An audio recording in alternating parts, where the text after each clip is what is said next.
Bismillahirrahmanirrahim. Assalamualaikum warahmatullahi wabarakatuh.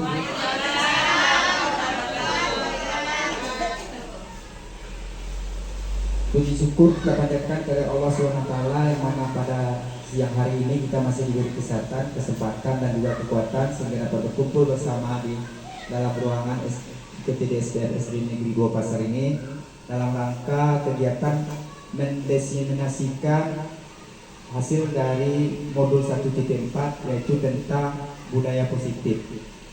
Kemudian salam dan lupa juga kita panjatkan kepada ruh junjungan alam yakni Nabi besar Muhammad SAW, yang mana beliau telah berjuang menuntun umatnya dari alam jahiliyah, dari alam kebodohan ke alam yang berilmu pengetahuan pada saat sekarang ini.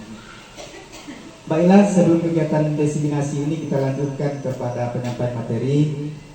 Alangkah baiknya untuk membangkitkan semangat nasionalisme kita, marilah sama-sama kita nyanyikan lagu Indonesia Raya. Dimohon semuanya kita berdiri.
Selanjutnya dilanjutkan Mas Guru Penggerak.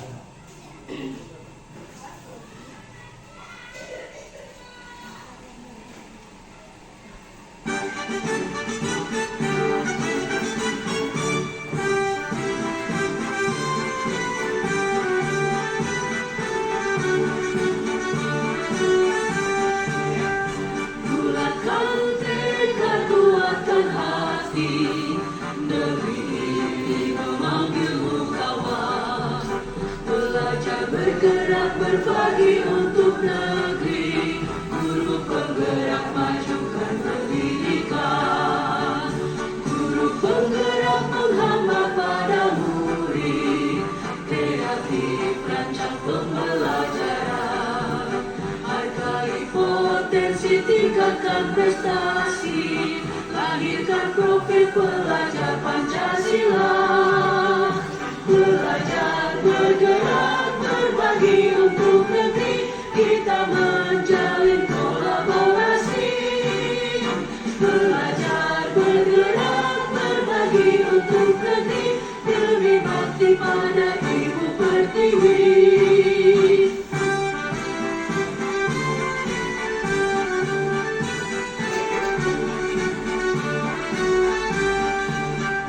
Bulat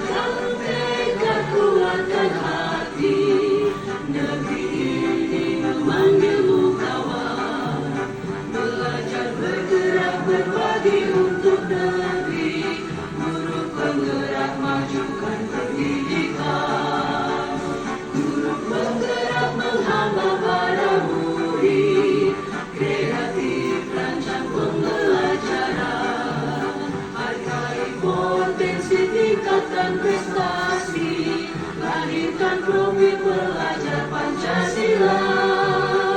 Belajar, bergerak, berbagi untuk negeri, kita menjalin kolaborasi. Belajar, bergerak, berbagi untuk negeri, demi bakti pada Ibu Pertiwi. Belajar, bergerak, berbagi untuk negeri, kita menjalin kolaborasi. Belajar, bergerak, berbagi untuk negeri, demi bakti pada Ibu Pertiwi. Demi bakti pada Ibu Pertiwi. Terima kasih, silakan duduk kembali. Semoga kita bisa menjalin kolaborasi dan nantinya PTDSDN bisa memiliki dua pasar ini. Selanjutnya mungkin sepatah kata dari Ibu Kepala Sekolah sebagai penyemangat kita dalam kegiatan diseminasi ini. Kepada Ibu kami persilakan.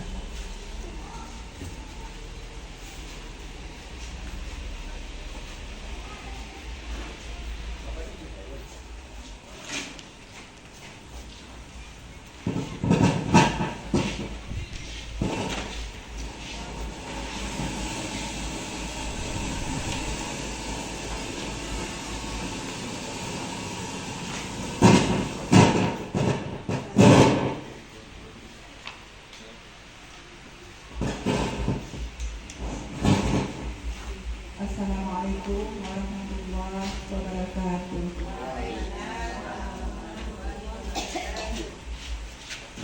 Alhamdulillahirabbil alamin. Wassalatu wassalamu ala asyrofil anbiya'i wal mursalin wa ala alihi wasallam. Syukur alhamdulillah kepada Allah Subhanahu wa taala yang mana pada pagi dan siang ini kita dapat berkumpul di ruangan sederhana ini dalam rangka diseminasi modul 14 tentang budaya positif yang dilaksanakan oleh calon guru pemula.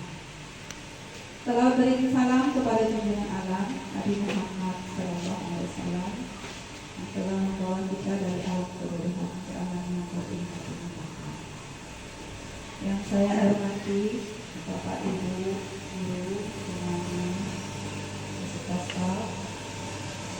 yang kami banggakan saat ini adalah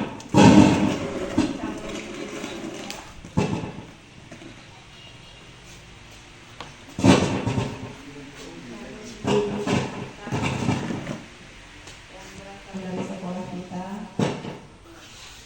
yang telah melalui tahapan-tahapannya sampai kita pada hari ini, yaitu oleh CGP kita kan berarti jalan. lebih Tadi jalan kurang sih, Wak. Udah, aku baru mulai dah. Tadi jalan Untuk coba cari arsip. Assalamualaikum warahmatullahi Apa itu? Kita cari dulu. Kepada kami, baik kita masuk ke materi tentang pelajaran disiplin positif di sekolah kita. Jadi sebelum kita masuk ke dalam sesi materi, perlu kami sampaikan di sini tentang kesepakatan kelas kita, yaitu pertama hadir tepat waktu. Alhamdulillah kita semuanya di sini sudah berhadir tepat waktu sebelum kegiatan kita mulai. Ibu, bapak dan ibu sudah berada dalam ruangan diseminasi ini. Kemudian diharapkan bapak ibu bisa berpartisipasi aktif di dalam diskusi. Kemudian menghargai pendapat peserta lain. Jadi ketika semua berpendapat dan pertanyaan itu sangatlah berharga. Kemudian yang terakhir, bertanya atau memberikan pendapat dalam tertib. Apa menurut Bapak Ibu mungkin ada tambahan yang lain untuk kesepakatan kelas kita ini?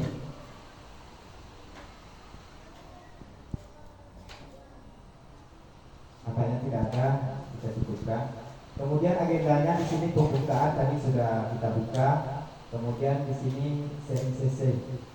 Jadi sesi sharing di sini, kemudian eksplorasi konsep dan penutup.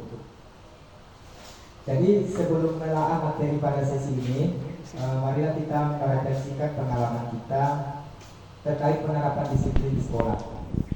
Jadi di sini diminta Bapak Ibu ceritakanlah pengalaman pribadi Bapak Ibu tentang pelanggaran di sekolah, di mana Bapak Ibu sebagai guru atau kepala sekolah atau pengawas sekolah harus menindaklanjutinya. Mungkin ada yang bisa dari ibu atau bapak yang bisa menceritakan pengalaman pribadinya tentang pelanggaran yang dilakukan oleh anak. Yes, silakan. Assalamualaikum warahmatullahi wabarakatuh.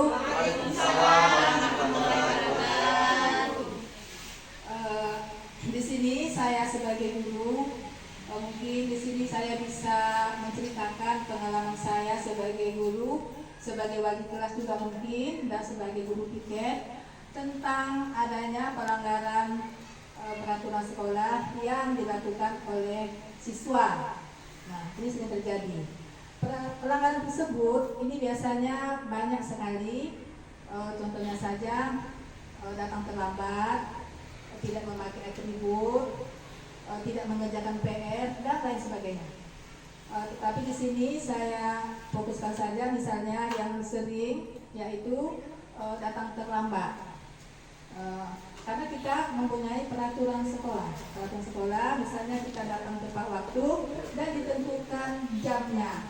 Nah, misalnya jam 30, 7.30 sudah ada di sini. Nah, ketika ada siswa yang terlambat, tapi ini cuma sekali saja ya Bapak Ibu Guru, tetapi sudah sekali dua dan seringkali berulang. Nah, dari sini baru kita ambil suatu sikap yang artinya bukan untuk memarahi terus di depan kawan-kawan, tetapi kita berikan solusi ataupun kita cari solusinya mengapa dia terlambat, ataukah dari dirinya, ataukah ada dari rumah atau dari orang tuanya. Nah, hal ini kita lakukan, saya pribadi melakukan tidak di dalam kelas ruang terbuka di depan kawan-kawannya, tetapi kita panggil, kita tanyakan apa sebab dia terlambat tersebut.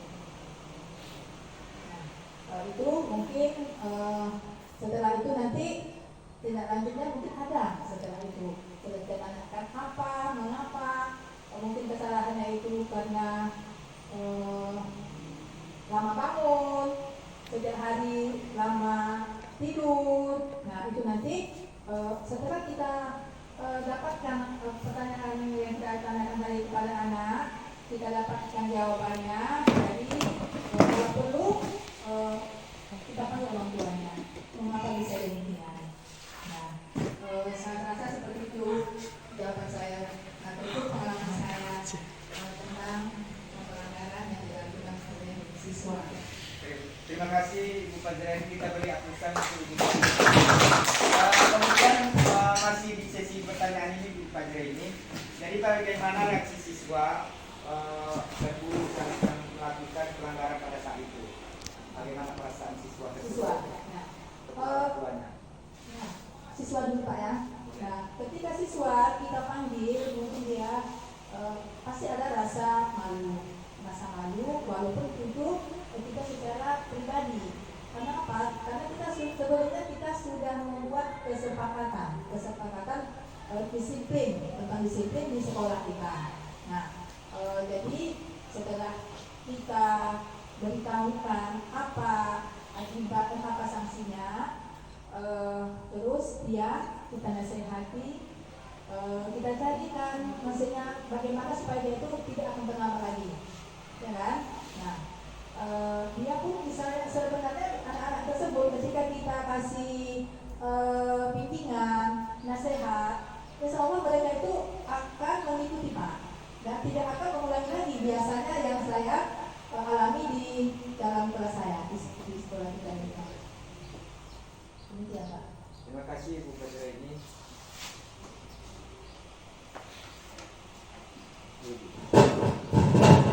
Kemudian Bapak Ibu, sebelum kita telah materi ini lebih dalam, marilah kita melakukan sebuah permainan cobalah buka. Jadi peserta A, ini katakan peserta A, ini peserta B. Peserta A bertugas mengepalkan salah satu tangannya seolah-olah sedang menyimpan sesuatu yang paling berharga. Katakanlah sesuatu yang paling berharga itu misalnya intan, entah apa. Jadi di dalam kepalan tangannya yang peserta yang A, kemudian peserta B itu tugasnya adalah membuka kepala peserta yang A. Kepala tangan peserta A dicoba buka oleh peserta yang B dengan segala cara, apakah itu dibujuk, kemudian menggelitik, menggoda, menawari sesuatu atau memberikan iming-iming atau imbalan dan sebagainya, merayu dan sebagainya, mengelus, mengusap dan sebagainya. Jadi coba kita lakukan selama 30 detik, Bapak Ibu. Coba kepalkan tangan yang kelompok A. Misalnya kita kepalkan tangan yang A. Kepalkan Bapak Ibu. Jadi kita kepalkan. Kemudian ini katakan yang A, ini yang B. Yang B berusaha membujuk yang A atau merayu, menggelitik dan sebagainya, melakukan segala cara agar kepalan yang A ini terbuka.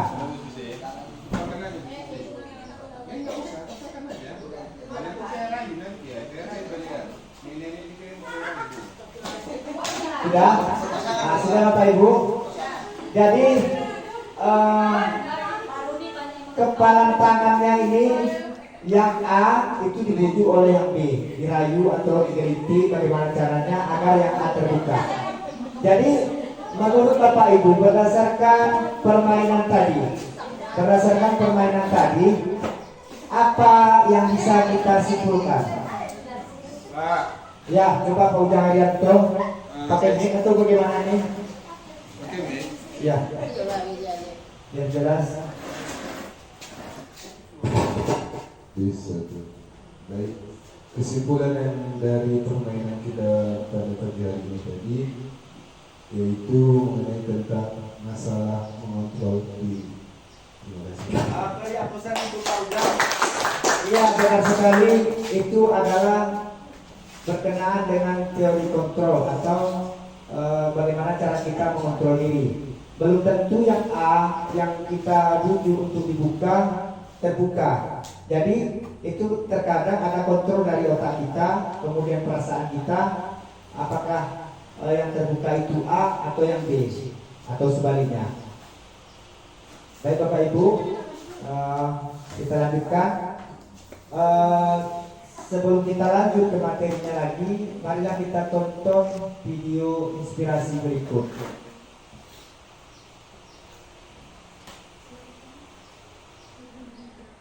Ini mungkin di dalamnya hanya terdapat suara, cuma dari sini nanti kita belajar bagaimana sebenarnya disiplin positif itu.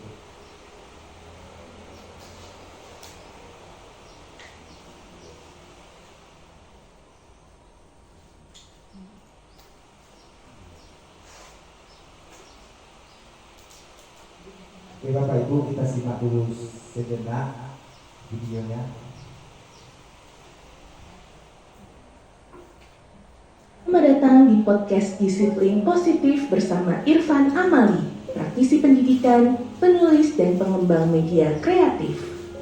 Podcast ini dipersembahkan oleh program Ayo Main yang didukung oleh Guyup, sebuah kolaborasi antara Peace Generation Indonesia dengan Perserikatan Bangsa-Bangsa dalam mempromosikan pendidikan perdamaian di Indonesia.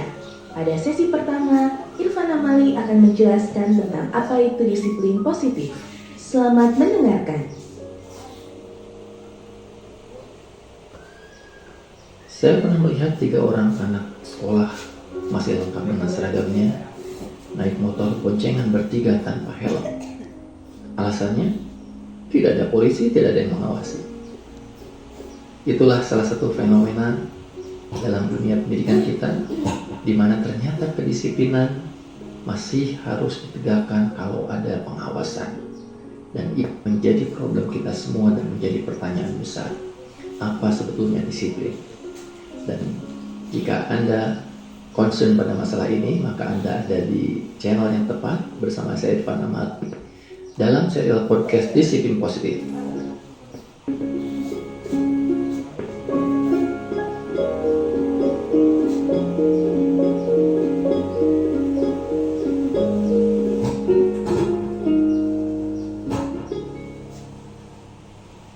Assalamualaikum warahmatullahi wabarakatuh. Di sini Irfan Amali dalam serial podcast Disiplin Positif. Mulai dengan sebuah cerita dari tahun 60-an, yaitu seorang psikolog bernama Walter Mischel ketika membuat sebuah percobaan menarik. Profesor dari Stanford University ini meminta anak kecil untuk duduk di ruangan kelas sendirian. Dan anak itu diberi sebuah permen marshmallow dan diminta untuk tidak memakannya dalam jangka waktu 15 menit. Jika berhasil, maka anak itu akan diberi 2 marshmallow. Apakah mereka berhasil? Ternyata dari 600 orang yang diuji, cuma sepertiganya yang berhasil. Kebanyakan gagal di menit-menit pertama, dan ada beberapa yang mampu bertahan sampai menit-menit terakhir, tetapi akhirnya gagal juga. 30 tahun kemudian, pada tahun 90-an, anak-anak yang sama diteliti lagi. Ditemukan ternyata ada korelasi menarik antara kemampuan menahan diri saat tes waktu dulu dengan kesuksesan mereka di masa dewasa. Orang-orang yang berhasil menahan godaan marshmallow ternyata memiliki kehidupan yang lebih baik. Sementara yang gagal, mereka cenderung mudah tergoda oleh godaan-godaan kehidupan. Godaan narkoba, seks bebas, kriminal, sehingga mereka memiliki kehidupan yang relatif kacau dibanding dengan anak-anak yang mampu menahan diri. Dari penelitian ini, para ahli menyimpulkan sebuah kesimpulan yang sederhana. Ternyata kemampuan untuk menunda kesenangan atau to delay gratification adalah sebuah kunci kesuksesan yang tidak tergantikan. Dari 2 cerita yang saya sampaikan di awal tadi tentang 3 orang anak yang naik motor tanpa helm dan tentang tes marshmallow, kita sudah bisa mendapatkan gambaran bahwa sebetulnya salah satu kunci sukses adalah disiplin. Dan disiplin seperti apa yang menjadikan sukses? Adalah disiplin ketika kita bisa disiplin walaupun tanpa ada pengawasan. Dan itulah yang menjadi inti pembahasan kita, yaitu disiplin positif. Yaitu disiplin bukan karena takut hukuman atau tergiur oleh iming-iming hadiah atau adanya pengawasan dari luar. Oleh karena itu, disiplin positif berbeda dengan disiplin biasa yang kita mungkin sudah kenal sejak dulu dalam sistem pendidikan dan pengasuhan selama ini. Inilah bedanya disiplin biasa dengan disiplin positif. Disiplin biasa itu dikendalikan oleh kontrol eksternal. Kita mau pakai helm kalau ada polisi. Tapi disiplin positif adalah kesadaran internal. Kita memakai helm karena kita sadar bahwa menggunakan helm adalah melindungi diri kita. Kemudian yang kedua, disiplin positif itu, disiplin biasa itu dikendalikan oleh hukuman dan imbalan, reward dan punishment dan reward. Sementara disiplin positif itu dikendalikan oleh kesadaran internal tentang adanya konsekuensi logis dari setiap tindakan. Yang berikutnya, disiplin biasa fokus pada perilaku. Di sekolah kita mendisiplinkan anak dengan fokus agar anak-anak rapi, anak-anak taat, anak-anak berperilaku bagus. Tetapi kita tidak tahu sebetulnya di luar perilakunya berubah. Karena yang kita ubah hanya perilaku, padahal ada akar yang akan membuat perilaku itu berubah. Ketika akarnya diperbaiki, maka secara otomatis perilakunya pun berubah. Mau di sekolah atau di luar, perilaku tetap menjadi baik. Oleh karena itu, dalam disiplin positif bukan fokus pada perilaku, tetapi fokus pada akar pembentuk perilaku, yaitu keyakinan karakter.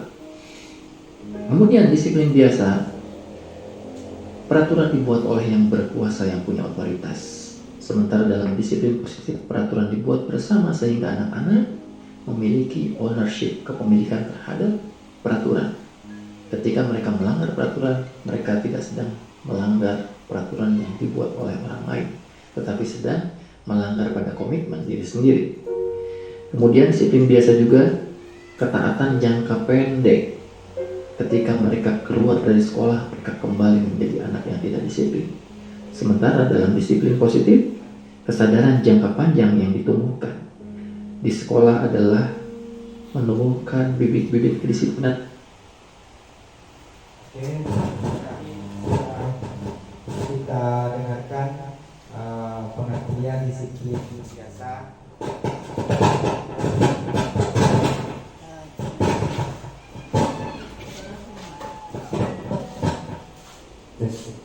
Jadi tadi sudah kita dengarkan pengertian dari disiplin biasa dan disiplin positif dari podcast yang kita simak tadi dari tayangan videonya yang hanya memunculkan suara. Jadi di situ ada dua cerita. Yang pertama anak yang menggunakan sepeda motor tanpa menggunakan helm. 3 orang anak menggunakan sepeda motor tanpa menggunakan helm. Kemudian yang cerita yang kedua adalah penelitian seorang profesor yang ada di Amerika tentang anak di sekolah ini yang disuguhkan permen marshmallow. Jadi dia memberi ketentuan dari 600 orang yang diteliti itu syaratnya tidak boleh memakan permen tersebut sebelum sampai waktu 15 menit. Di situ ada yang gagal di awal, ada yang berhasil sampai di akhir, tetapi gagal di detik-detik yang terakhir. Jadi dari cerita tadi, anak yang berhasil di masa depan adalah anak yang bisa menunda kesenangannya ketika memakan marshmallow itu. Jadi itu untuk pencapaian keberhasilan itu, apa yang kita lakukan adalah menanamkan rasa disiplin. Jadi disiplin itu ada dua, ada disiplin positif dan disiplin biasa. Jadi perbedaannya adalah jika disiplin biasa itu adanya dari eksternal diri kita, namun kalau disiplin positif itu dari internal diri kita, dari dalam diri kita. Jadi kalau disiplin biasa itu tujuannya merubah perilaku. Disiplin positif itu akan merubah akar dari perilaku tersebut. Ibaratnya kalau disiplin biasa itu kita sebagai seorang guru, ibaratnya sebagai seorang polisi.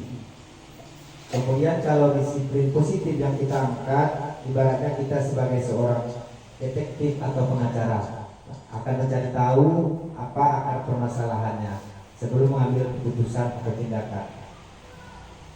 Jadi Bapak Ibu, pengetahuan atau pengalaman baru apa yang saya dapatkan setelah menyimak video mengenai disiplin positif? Kemudian apa hal baru yang berbeda dari yang saya pahami dengan yang sudah saya lakukan?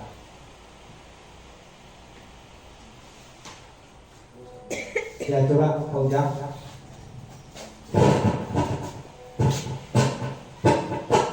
Baik, saya mengambil dari model pembelajaran bahwasanya disiplin positif memiliki hubungan dan keterkaitan dengan pembelajaran yang berpusat pada murid, yang mana diharapkan terciptanya sekolah aman, nyaman, dan menyenangkan.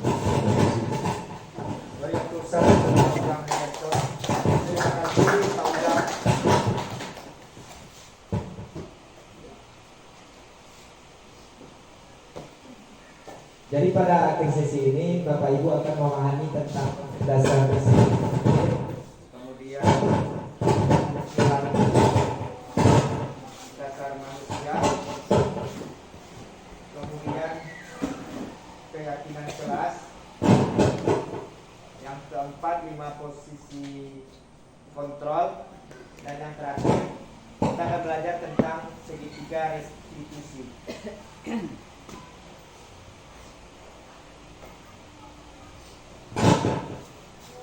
Baik Bapak Ibu, kita masuk ke dasar disiplin positif. Apa yang terlintas di pikiran Bapak Ibu ketika mendengar kata disiplin? Disiplin.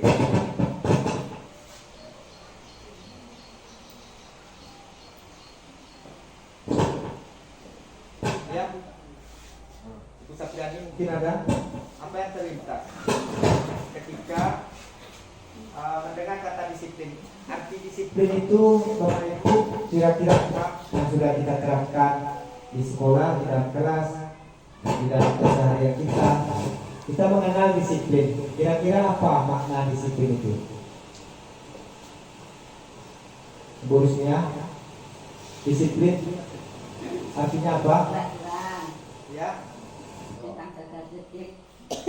Iya, terima kasih Bu Rusmia.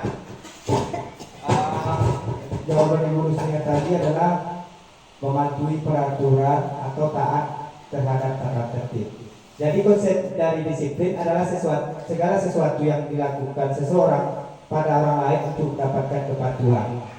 Apakah disiplin hanya dapat dicapai dengan hukuman? Yang lain? Mungkin ada. Apakah disiplin itu hanya dapat dicapai dengan memberikan hukuman? Contohnya sebagai seorang guru, kita haruslah terlebih dahulu menghukum siswa itu agar beliau patuh, agar peserta didik kita itu patuh. Apakah seperti itu Bapak Ibu? Tidak.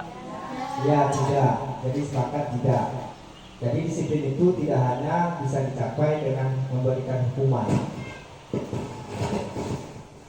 Jadi di awal tadi kita sudah belajar, sudah mempraktikkan permainan, yaitu menutup, membuka dan menutup tangan, mengepalkan tangan.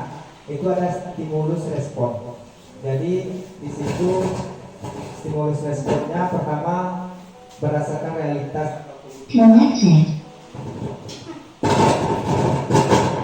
kebutuhan kita sama. Kemudian kalau teori kontrolnya itu juga sama, realitas atau kebutuhan kita itu berbeda. Jadi kalau responnya semua orang melihat dalam hal yang sama. Kalau di teori kontrol itu setiap orang memiliki gambaran yang berbeda. Jadi ini adalah stimulus respon versus teori kontrol. Jadi positif itu memampukan peserta didik untuk memahami dan mengontrol setiap perilaku atau tindakan yang dilakukan agar senantiasa dilakukan dengan penuh kesadaran dan tanggung jawab sebagai bentuk menghormati diri sendiri dan orang lain yang ada di sekitarnya. Kemudian sebagai pendidik, tujuan kita adalah menciptakan anak-anak yang memiliki disiplin diri sehingga mereka bisa berperilaku dengan mengacu pada nilai-nilai kebajikan universal dan memiliki motivasi intensif. Apakah hubungan disiplin positif dengan pelaksanaan pembelajaran yang berpihak kepada murid? Tadi sudah disampaikan oleh Pak Ujang tentang disiplin positif yang berpihak kepada murid. Kita lanjutkan. Ini kita lihat ranah profil pelajar Pancasilanya. Di sini ada beriman, bertakwa, berakhlak mulia, kemudian mandiri, bernalar kritis, beretika global, bergotong royong dan kreatif. Jadi dengan menerapkan keenam unsur ini dalam profil pelajar Pancasila, maka kita akan menciptakan sekolah yang aman, nyaman, dan menyenangkan. Apa saja yang Bapak Ibu ketahui tentang nilai kebajikan universal? Ya, silakan Ibu Satriani namanya.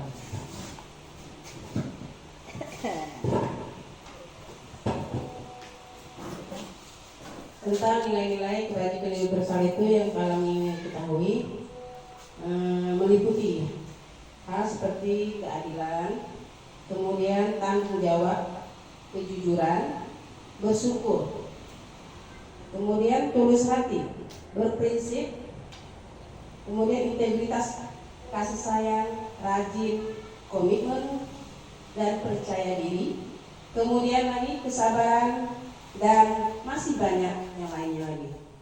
Hanya itu yang dapat kami sampaikan.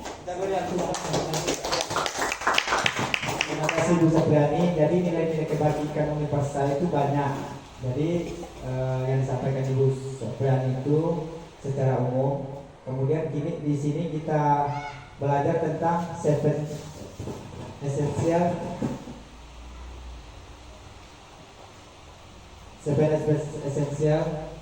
atau 7 nilai-nilai kebajikan esensial, yaitu di situ empati, suara hati, kontrol diri, rasa hormat, kebaikan, kemudian toleransi, dan terakhir keadilan. Kemudian selanjutnya, manakah nilai kebajikan yang paling menarik bagi Bapak Ibu? Dari 7 atau 7 esensial tadi, mana yang paling menarik bagi Bapak Ibu? Ya, coba Ibu Yusna, mungkin ada tanggapannya.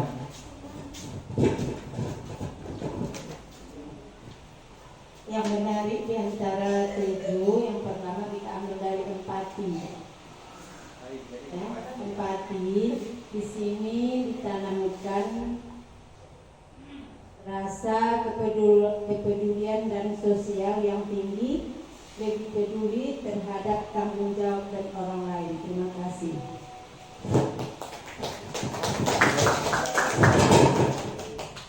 Ibu Yusna, terima kasih.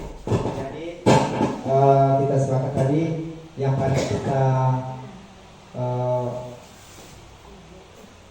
utamakan yaitu empati.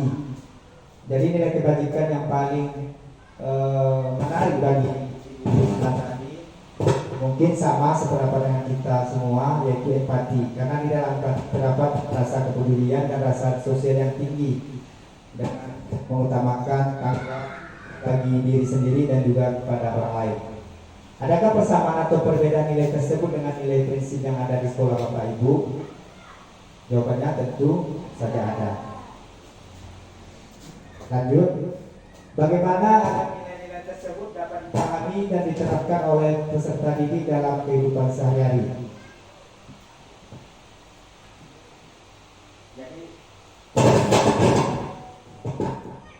Jadi itu menerapkan 7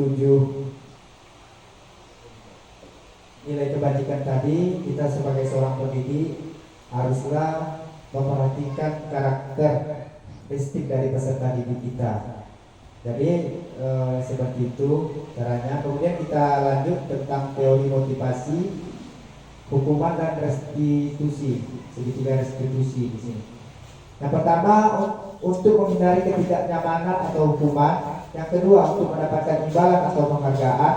Dan yang ketiga, untuk menjadi orang yang mereka inginkan dan menghargai diri sendiri dengan nilai-nilai yang mereka percaya.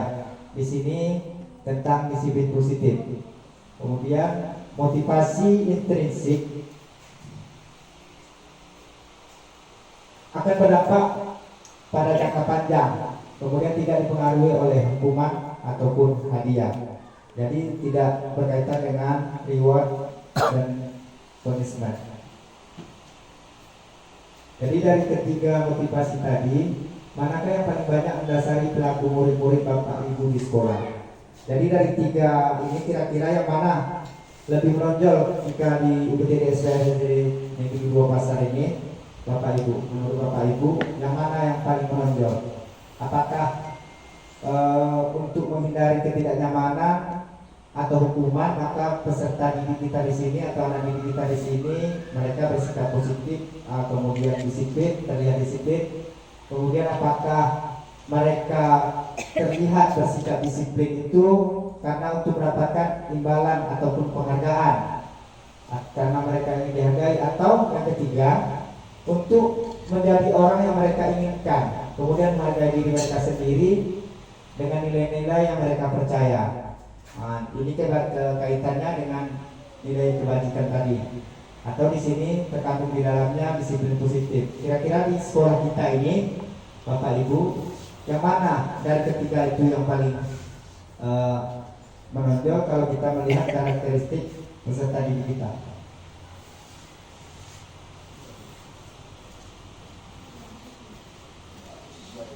Yang mana Bu Susi? Ya Bu Susi, yang mana? Antara yang nomor 1, 2, 3 ini yang mana? Kalau murid-murid kita di sini kira-kira?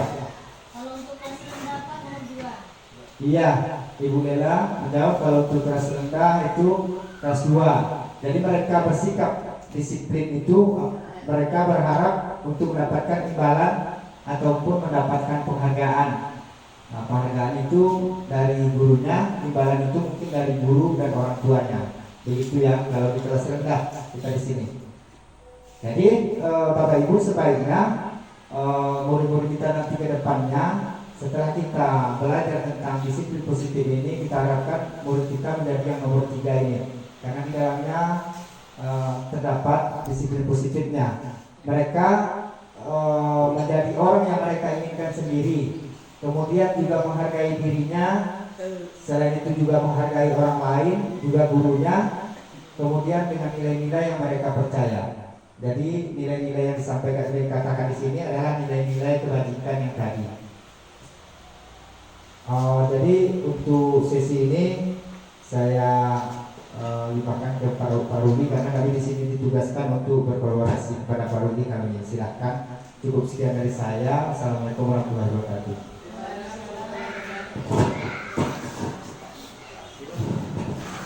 Baik, terima kasih kepada Pak Rudi rekan sejawat saya. Baik, saya akan melanjutkan tadi mengenai modul keempat. Jadi kita belajar tentang hukuman, konsekuensi, dan restitusi. Nah, di sini terdapat 2 hal yang kita pelajari. Yang pertama ada yang namanya identitas gagal, yang kedua adalah identitas sukses. Nah, untuk identitas gagal, di sini ada yang namanya korban, yaitu untuk mendapatkan keadilan. Di situ ada 3 hal yang dipastikan, yaitu hukuman, konsekuensi, dan restitusi. Nah, kita mulai dengan hukuman. Hukuman di sini itu ada yang korban. Korban di sini yaitu dia mendapatkan keadilan. Nah, untuk masalah hukuman, kita ketahui bahwa itu pasti ada yang namanya kerugian, merugikan salah satu pihak, yang mana menghilangkan hak-hak dari orang yang dirugikan, dan ini bisa menjatuhkan mental daripada yang mendapat hukuman itu sendiri. Nah, ini kita lanjut dengan konsekuensi. Nah, di dalam konsekuensi artinya sesuatu yang disepakati telah disepakati bersama, namun terdapat juga aturan yang tidak boleh dilanggar. Dan apabila akan dilanggar, itu akan juga mendapatkan keadilan. Yaitu yang namanya peraturan yang harus disepakati. Itu ada namanya korban, tetapi itu bisa diabaikan karena sudah ada kesepakatan dari awal. Selanjutnya ada restitusi. Nah, untuk restitusi di sini yaitu namanya telah mendapatkan ganti. Nah, sini kita ada yang rujukan. Sini kita kepada siswa itu kita memberikan stimulus rangsangan agar mengajak mengimbau siswa tersebut, yaitu untuk berpakaian. Intinya ditegaskan atau diperkuat dengan ancaman atau tuntutan harus seperti apa, tetapi kita menyelesaikan atau memberikan solusi untuk penyelesaian masalah terhadap siswa itu sendiri. Dan yang kedua adalah murid atau anak yang tersakiti. Ini adalah hukuman. Dan jelas ini akan tersakiti. Ya, siapapun yang namanya siswa pasti akan merasakan sakit apabila dia diponis atau disampaikan tentang kesalahan yang harus ada hukuman yang harus dilanggarnya. Kemudian murid. Nah, ini yang untuk konsekuensi itu murid atau anak itu dibuat tidak nyaman, otomatis ya, karena dalam konsekuensi itu ada yang harus jadi disepakati, kemudian yang harus diterapkan kembali, yaitu anak itu harus berubah diri. Ya, jadi di sini ada yang namanya hukuman juga, tetapi bukan hukuman yang sifatnya merugikan, tetapi untuk membangun.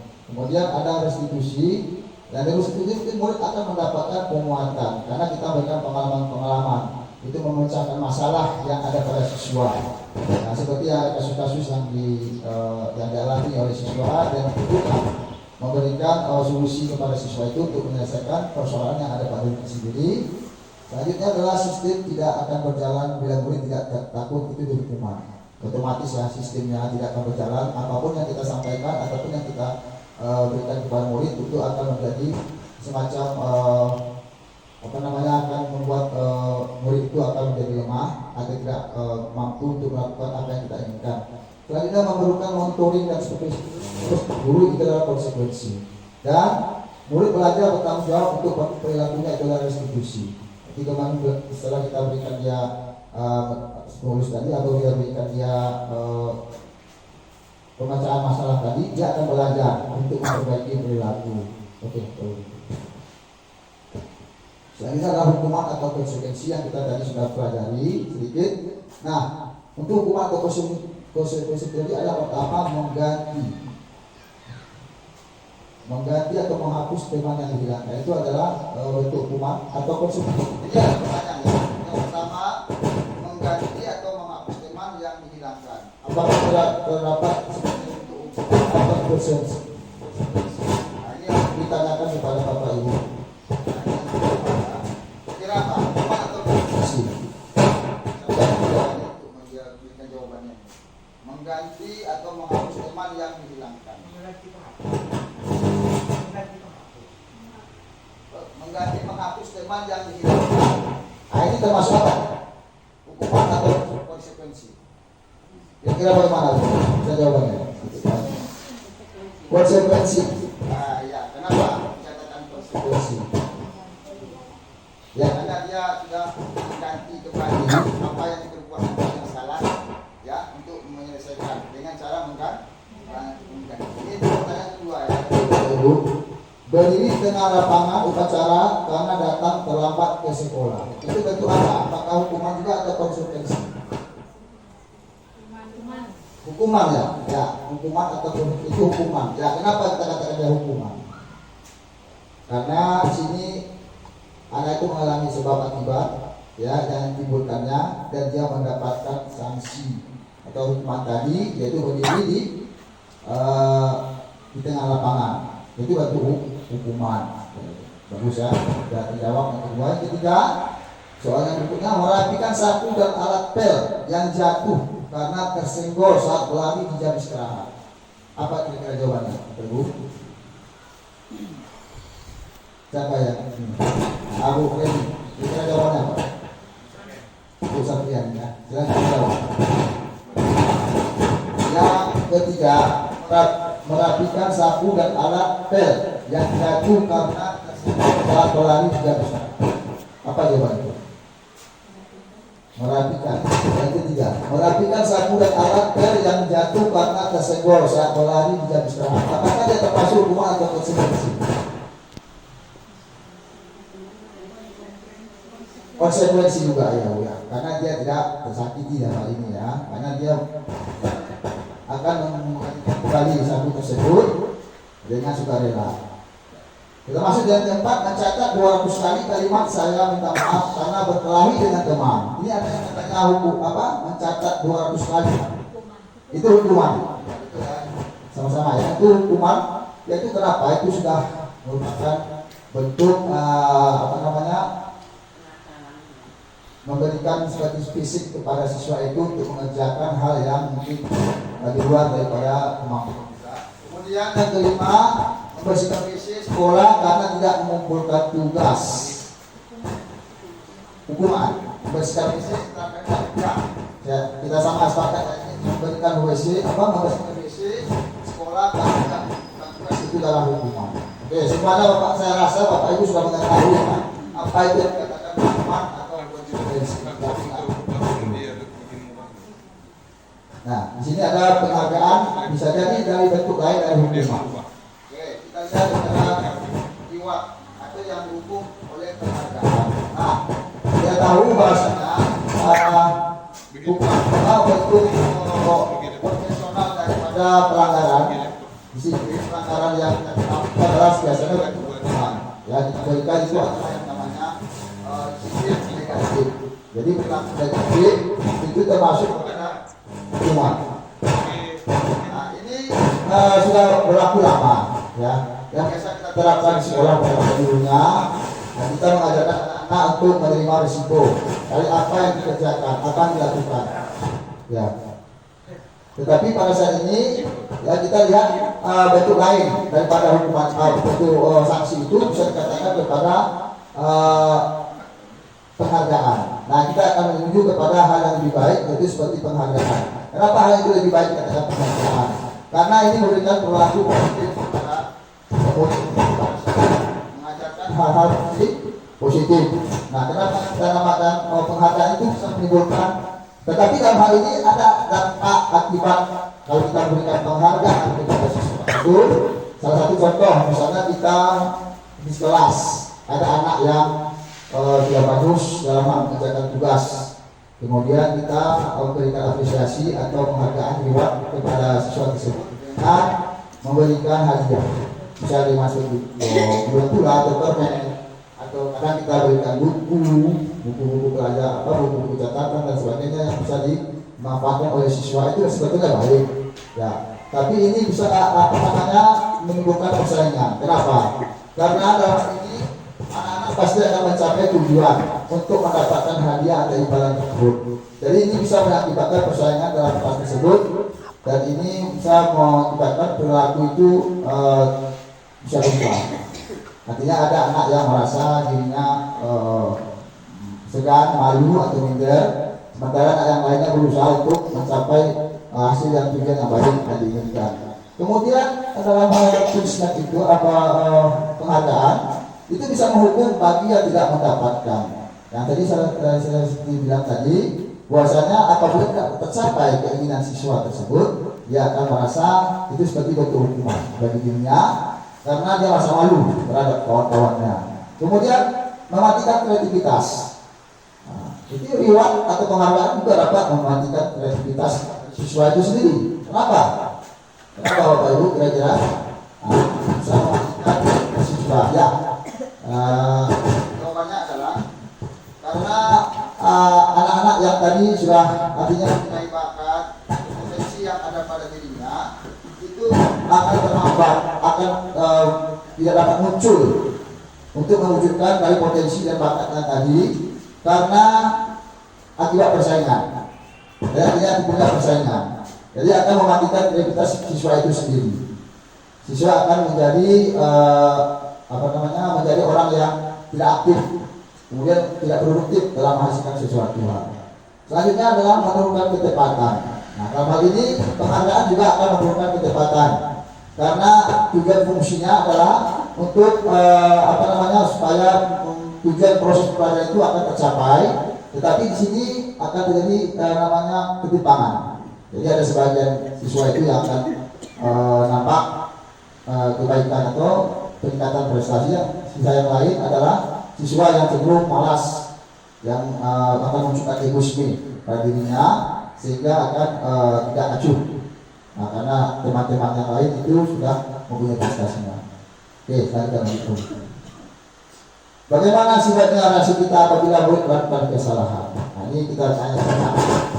Bapak Guru, bagaimana sifatnya reaksi kita apabila murid kita itu melakukan kesalahan? Kita langsung berikan atau kita berikan dia pilihan seperti melakukan hukuman, atau kita berikan dia penyelesaian masalah sendiri kepada siswa tersebut. Ya, bagaimana kira-kira yang mau menjawab ini? Siapa ini ibu-ibu yang bapak ya untuk memberikan jawabannya?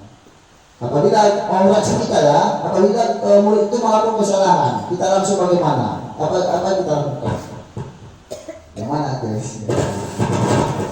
Ya? Ibu yang ini yang kedua ya, barangkali sana bisa jawabannya musyawarah ini.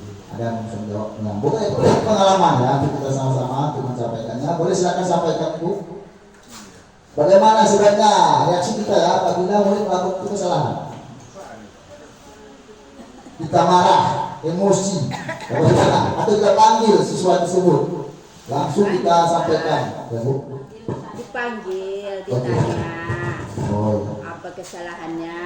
Setelah itu kita nasihati, jangan duduk lagi. Oh, kita jawaban ya, memanggil, menanya apa permasalahan, kemudian berikan solusi. Ya, nasihati. Memberikan nasihat. Nah, jadi itu adalah salah satu hal yang paling penting.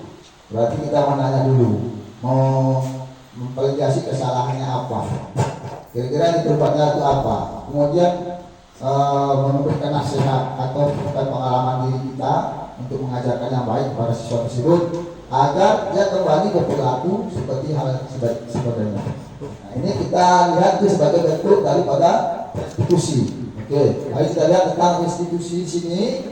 Tujuannya adalah proses menciptakan kondisi bagi peserta didik untuk memperbaiki seperti tadi ya dipanggil ya. Kemudian atas kesalahan yang telah mereka lakukan. Berarti di sini tidak ada yang namanya pemaksaan. Tidak ada penguatan pada diri guru itu untuk mengatakan bahwasanya siswa itu harus berbuat seperti apa. Tetapi menanyakan dulu, menanyakan kepada siswa apa yang mau diperbuat, apa yang akan dilakukannya, apa bentuk daripada perbaikan daripada dirinya agar berubah lebih baik lagi. Ini dinamakan dengan restitusi.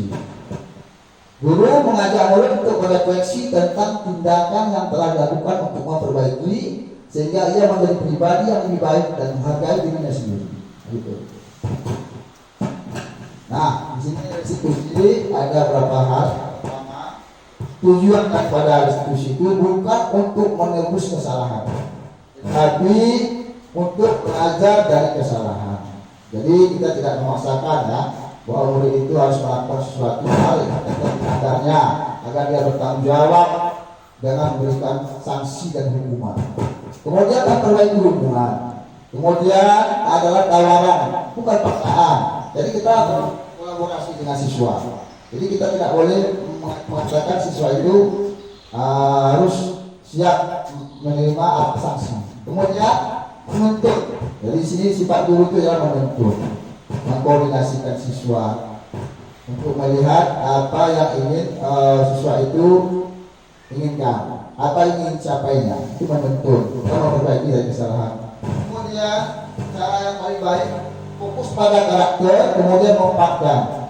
Selanjutnya berfokus pada subsidi dari memecahkan masalah tersebut dan mengembalikan murid yang berbuat salah kepada kelompoknya. Oke. Ada ini kita lihat sama-sama 5 kebutuhan dasar manusia. Dan manusia ini jelas para bertahan hidup. Nah, 5 kebutuhan dasar manusia untuk bertahan hidup.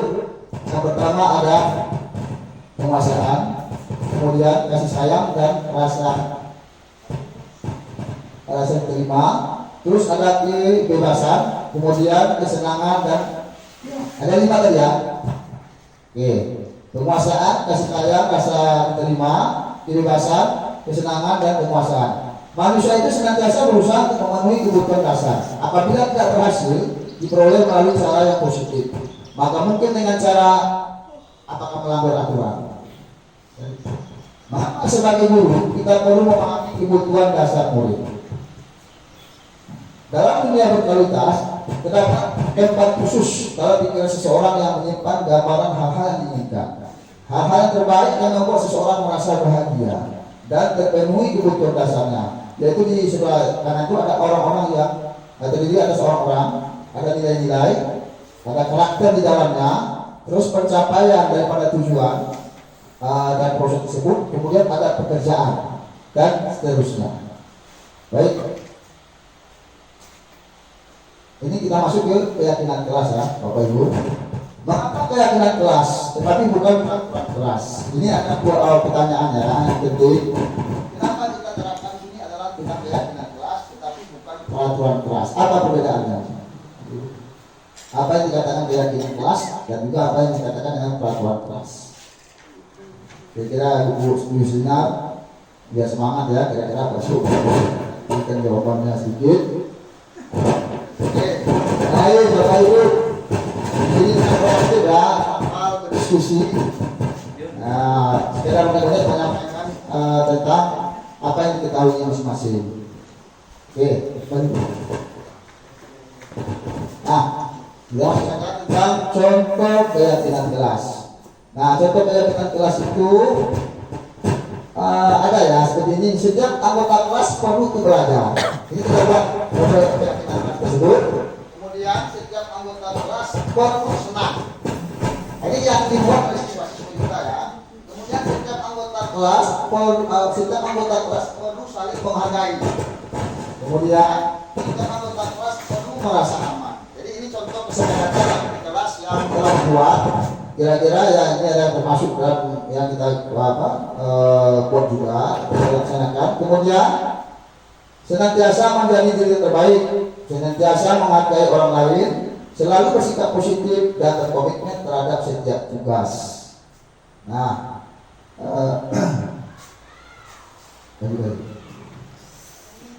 selanjutnya 5 posisi kontrol. Nah, ini ada beberapa ada persoalan ya. Jadi kita simak baik-baik persoalan ini, yaitu tentang arti. Yaitu ada seorang anak arti Dia seringkali bertengkar dengan teman-teman. Dia tidak jarang menggunakan kata-kata kasar pada saat di kelas, sehingga teman-temannya merasa terganggu. Oke. Jika Bapak Ibu adalah kepala sekolah atau penerapan disiplin, apakah yang akan Bapak Ibu lakukan untuk kasus api? Mengapa? Nah, di sini ada 5 posisi kontrol yang kita ketahui, yaitu ya, pertama adalah menghukum. Nah, menghukum itu bisa menggunakan hukuman fisik atau verbal atau mengancam. Kemudian yang kedua, membuat rasa bersalah menggunakan bahasa yang lembut namun dapat membuat orang lain merasa tidak nyaman, bersalah atau rendah diri. Yang ketiga, teman, mengontrol murid dengan bujukan. Selanjutnya adalah memantau. Memantau sini adalah melandaskan tindakan pada peraturan dan konsekuensi. Yang terakhir adalah manajer.